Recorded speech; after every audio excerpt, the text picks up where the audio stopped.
Welcome back, astronomical learners, and I'm your host, Mrs. Deanna. So, today, as I promised, I wanted to introduce what I'm going to start calling Freebie Friday. So, this is where I'm going to show you something that either is on my website or something that I'm using that is completely free. I'm going to explain why I use it or why I made it, and you can decide if it is right for you. But if you're ready to get started to talk about a free neurodiversity screener, let's jump in. All right, so welcome to my website page. So if you've seen my previous videos, you've kind of seen this page before. And so this brings you to the free neurodiversity screener for advocates. So when you go to my website, you can add to cart or you can hit download now. It's going to be taken to a page. All you put in is your customer information. I don't use it for anything other than for you to get this information. And it's going to look like this. And so when you come here, it's a PDF file. And so I've made it a comprehensive neurodiversity screener for advocates. And I'm going to pull this out to 2 pages so you can see this over here. All right, so first I started with a disclaimer, just so you know as first that this is not a diagnostic test. I don't have the ability to diagnose anybody. This is not a medical piece of paper. This is not a psychological assessment. This sole purpose is to help parents, help guardians, and teachers, if that's your preference, to track the behavioral, academic, and developmental patterns. Some people call them red flags. I just don't like that. But essentially, it helps you understand the cognitive profile of a student so you can better serve them or assist them. So this is mostly for parents, but teachers should know this as well. So there are some legal rights in the USA, and it's called the Child Find Mandate. Now, this is for the current legal laws. We are currently in a situation where things are changing, so if that happens, I'll update it. And at the end, I'm going to ask you to put in your comments, let me know how you feel. You can even message me to tell me if you like this or don't like this. But essentially, I want parents to know that sometimes there is a misdiagnosis risk. Why do I mention that? That's because the medical model of diagnosis is different from a school model of identification. Usually, if you request an assessment through a school, they're going to tell you as well they can't diagnose. They're going to give you screeners of their own. They're going to have psychologists review your child and test them. But essentially, they're going to use that data to inform their education of what within their parameters what they can do, but they can't give you a diagnosis. Same thing as the opposite is true. If you go to a psychologist's office, it doesn't guarantee your kid an IEP or 504 plan. The school uses that data information to lead your child's education. So as a parent, I just want to give you more information because I have talked to people when I've been a tutor or just as a parent, and there's lots of times where it's very confusing, or you might want to know what might constitute as a misdiagnosis. So, number one, I want you to understand that when I talk about neurodiversity, it is talking from a strength-based perspective. I'm not talking about a deficit perspective. But I also want you to know that if you are already diagnosed with one neurotype, it doesn't mean that you are totally immune from any other neurotype. And when I say neurotype, all that means is your brain wiring. And if you are without a unique brain wiring or you have a typical brain wiring, that's called neurotypical. And I put these terms in here. And so if you already have a family history of autism, or if you consider yourself autistic, then you would have the autism neurotype. But if you are somebody who's like myself, where we're dyslexic, we have family history of ADHD, but you're not autistic, you would consider yourself allistic.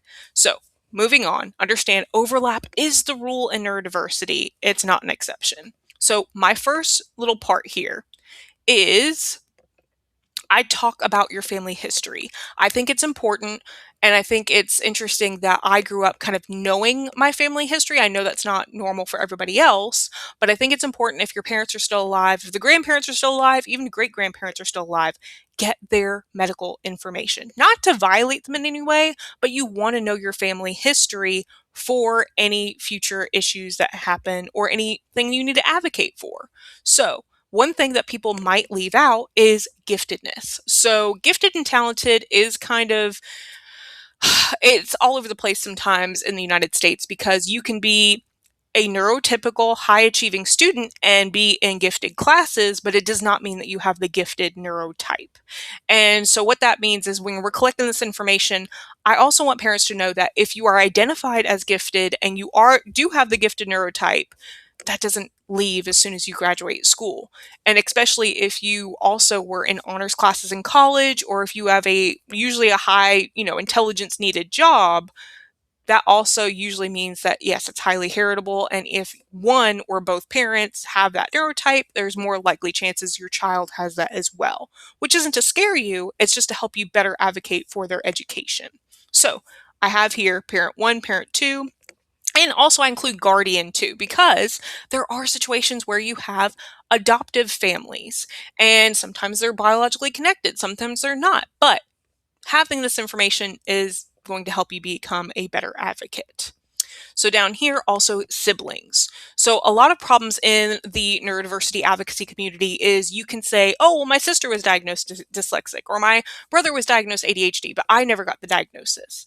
For females, there is a large discrepancy of diagnosis and correct diagnosis. Usually, if you have a firstborn, and it's even happening in my family, firstborns usually don't always get the not necessarily notifications, but a lot of children, because they are the firstborn and the parents are so tentative and paying attention to everything that's going on, they don't always get the identifications or the support systems that they should have gotten. Example is my sister. She always got diagnosed with anxiety. She didn't get diagnosed with ADHD until she was an adult.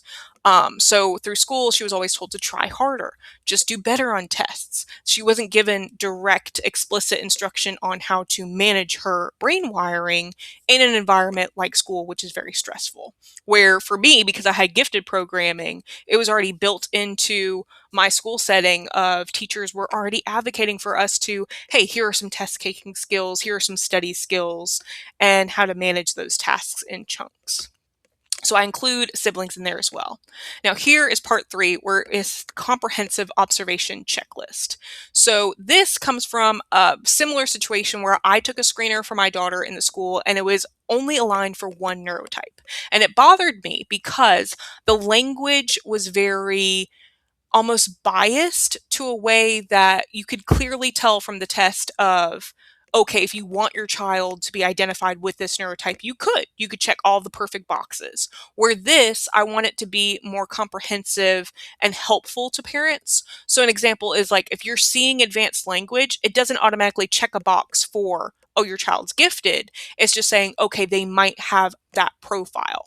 And I would even include here, yes, you can have a neurotypical child that also has advanced language, but we're going through the list. So first, I start with cognitive intellectual gifted profiles, and it's also because there is a high overlap with autistic, ADHD, and dyslexic students as well.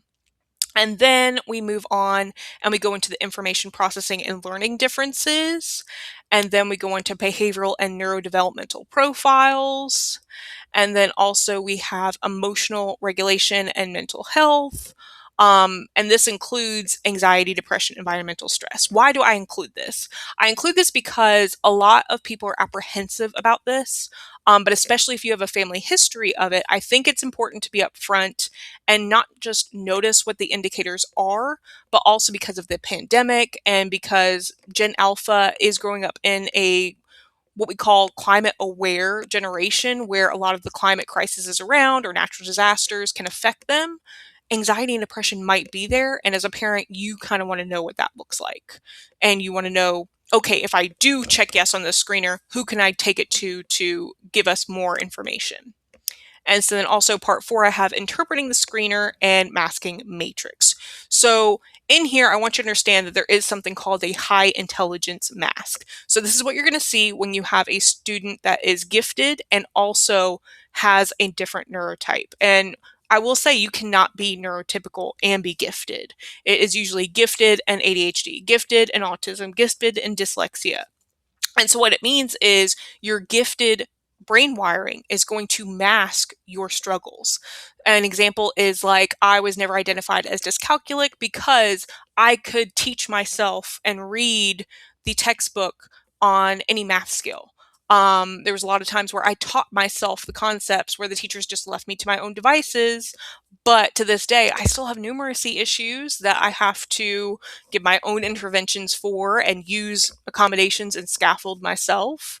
It's funny because my husband, it bothers him every day because like he'll tell me like a certain time we have to be somewhere, and I'm like, no, I have to put it in my calculator. I have to put it in my calendar. I have to help my brain wrap around the concept because numbers mean nothing to my brain, but the big picture does.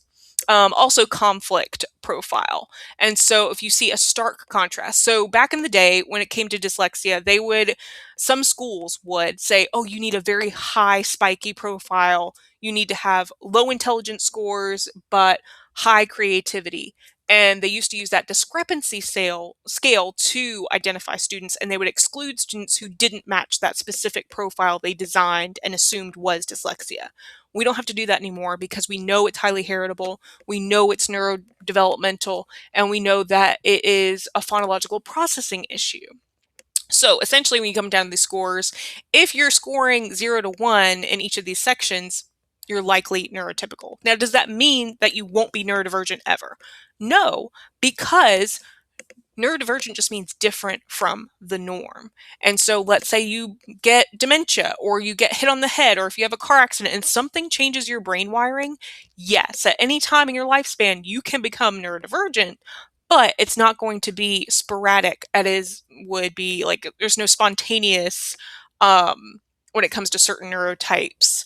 Unless it's like a very rare case. I'm sure, anything can happen under the sun, but in those very rare cases, it's different. For this screener, I can't guarantee that. That's why I've left it kind of that way. But essentially, I wanted you to know kind of this scale. So if you are in the section B, you have gifted high, section B, gifted low. And it doesn't mean that you're not smart. Every human is intelligent. It just means it's very likely that you would need that specialized type of education or enrichment. And so when it comes down here, I include some recommendation actions and then clinical caution. So I want people to also know that personality disorders and neurodivergence are going to be a little bit different. And an example I included here is oppositional defiant disorder. Now, I want you to know the history behind that is very controversial because the person who invented this terminology made it as an exclusionary measure. And most of the times, more times than not, it is a student that is actually ADHD or dyslexic or autistic, but because their personality is described as caustic or they're very defiant when they're not getting their needs met, some psychologists will just slap the label ODD and schools will say, okay, well, they're a problem child. They won't treat the actual brain wiring. They just go ahead and determine the child is like a problem from then on, which is a problem itself. There's also borderline personality disorder and other disorders that this screener is not going to screen for that. You have to go to a professional. Sorry. But also, I want you to understand that it would be dangerous for any school to try to diagnose your child with these things. They'll usually more likely refer you to a professional. So I also want you to know that I've included some research here, so it'll help you advocate as well. And so some specific concerns for children and adolescents, I want you to know that when it comes to an observed behavior, we do have a lot of BCBAs and behaviorism in the public education system. We are currently trying to understand this fraudulent practices, but there are a lot of people that are getting the certifications online. They're not very well trained, and then they're using this to defraud people out of their Medicaid allotments. And so there are a lot of times that a school will hear the word defiance or refuse to comply and immediately say, oh, ODD.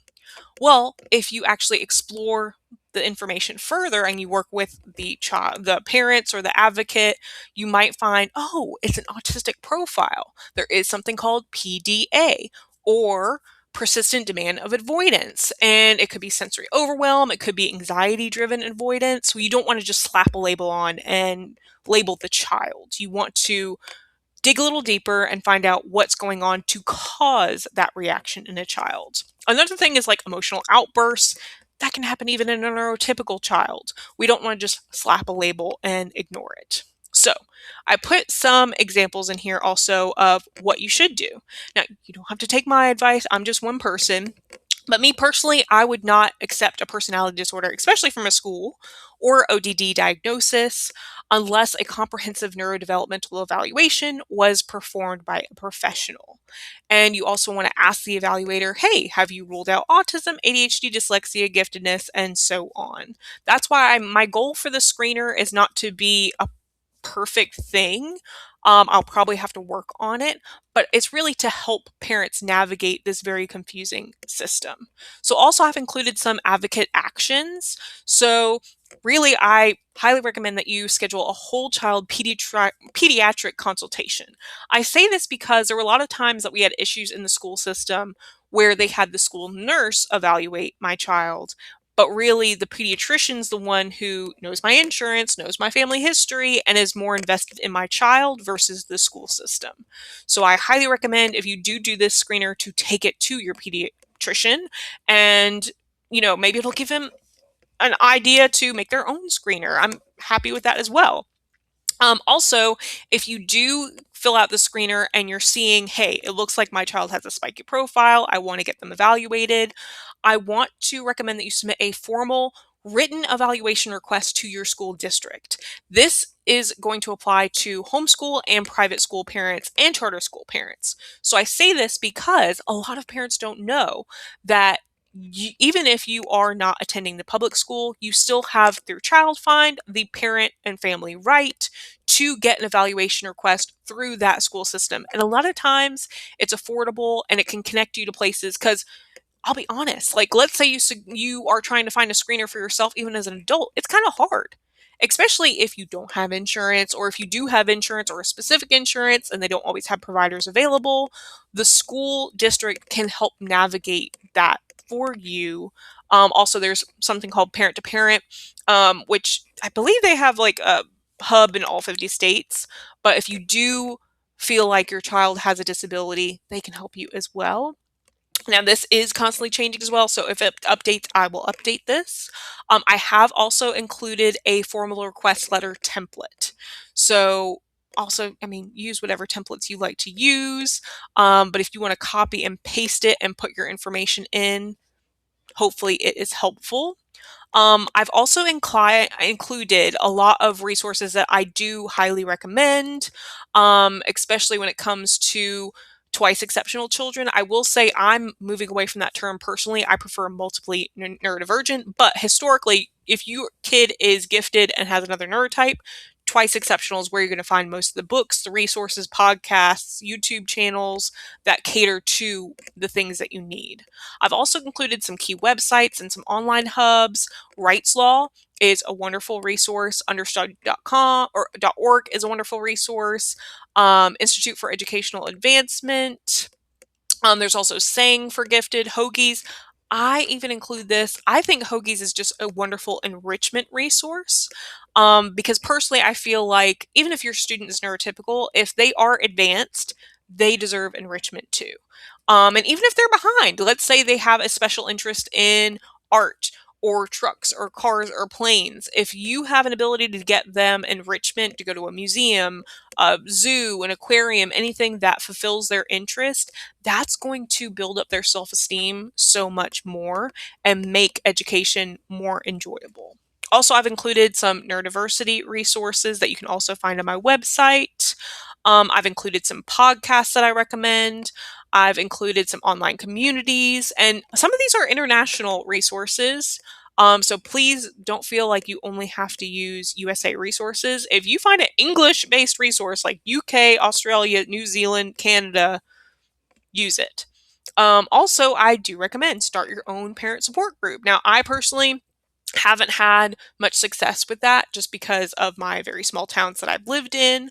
But online, I felt so many, I was like talked to so many parents and made so many good relationships that they've really carried me through these years and made me feel more confident. I've also included I do permit personal use and I do prohibit commercial distribution. That's just because a lot of these things in here, like I don't claim to not have been influenced by other screeners, so I would never sell this. So I don't recommend that anybody else sells it either. But if you want to recommend that other people download it as well, absolutely direct them to my website. And if there's psychologists or any clinicians that want to make their own, please use this as a starting point, and I encourage you to as well. Also, for another freebie tip, I want to let you know that if you are interested in the Smashwords July ebook sale, I do have some books that I have written, and all of the ebooks are completely free. If you like this screener, I highly recommend my book, Astronomical Learning: How the Study of Life Improved My Parenting, because a lot of people come to me and they ask, like, hey, where did you learn this information? And it's honestly, it happened in tandem because I am in college, I've been taking biology classes, which I haven't really taken since high school. And for me, it was just like, oh, this makes sense. Biology, study of life, neurodiversity, it's our brains, it's diverse, biodiversity. And of course, we know that autism doesn't come out of nowhere. No, my kids are vaccinated and they didn't get autism. No, there are kids that exist that didn't get vaccinated and they do have autism. It's because of the high heritability. So that's why I tell people it's one or both parents. If the research changes and we find out exactly, more stats on that, that would be wonderful. But right now, I just encourage people to understand, even if somebody has a different neurotype from you, they're still human. We are all part of the human species. So if you ever feel lonely and you want the screener and maybe you have a friend or you have a niece or a nephew that is having some issues in school and you know somebody that could benefit from this, please send this screener to them. But other than that, thank you for watching this video. And please, in the comments, let me know if you liked it, if you didn't like it. Is there something you want me to change? I'm happy to accept some feedback.